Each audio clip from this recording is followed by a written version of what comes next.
Y aura-t-il un jour un concours de beer pong à l'Élysée? On a vu ces derniers jours Emmanuel Macron vider cul sec une bouteille de Corona dans les vestiaires du stade toulousain.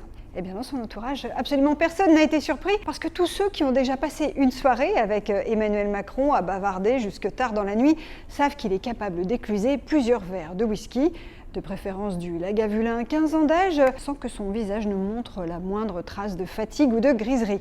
On l'avait déjà vu au mois de mars dans les rues de Kinshasa, dans un quartier branché avec une bière à la main, alors même qu'en France, tout le monde grognait contre la réforme des retraites. Sous ses airs de gendre idéal, Emmanuel Macron pratique très bien l'art très français de lever le coude. C'est un adepte de Bacchus, un digne Gaulois, adepte de la dive bouteille. En 2017, il expliquait à Magazine Terre de Vin « J'ai été élevé par mes grands-parents qui avaient cette formule « le vin rouge est un antioxydant ». Il ne s'en cache pas, il aime le vin, et si possible, plusieurs verres par jour. Moi, je bois du vin le midi et le soir, c'est ce qu'il racontait en 2018 au Salon de l'Agriculture.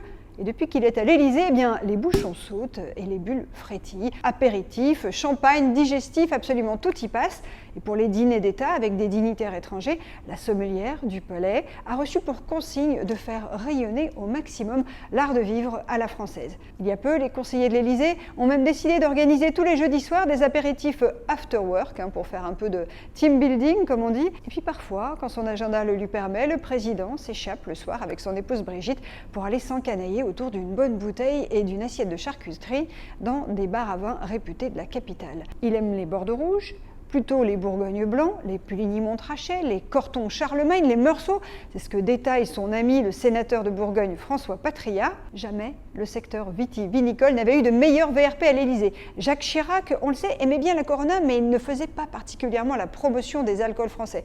Pas plus que le général de Gaulle, Georges Pompidou ou encore Valéry Giscard d'Estaing. Nicolas Sarkozy, on le sait, lui ne touchait carrément pas une goutte d'alcool. Et François Mitterrand nous a légué la loi Evin, qui encadre la publicité pour les boissons alcoolisées. Quant à Emmanuel Macron, dès le début de son premier quinquennat, il a passé le signal que, lui président, la loi Evin ne serait jamais durcie. Et il s'est opposé à tout renforcement des mesures contraignantes imposées à la filière vinicole, au risque de faire hurler les addictologues. Aux yeux du président, le vin, c'est l'âme française. Je fais partie de ces Français qui considèrent qu'un repas sans vin est un repas un peu triste, c'est ce qu'il dit. Au moment où une étude de Santé publique France montre que 22% des Français dépassent les recommandations quotidiennes, tout cela fait tout de même un peu désordre.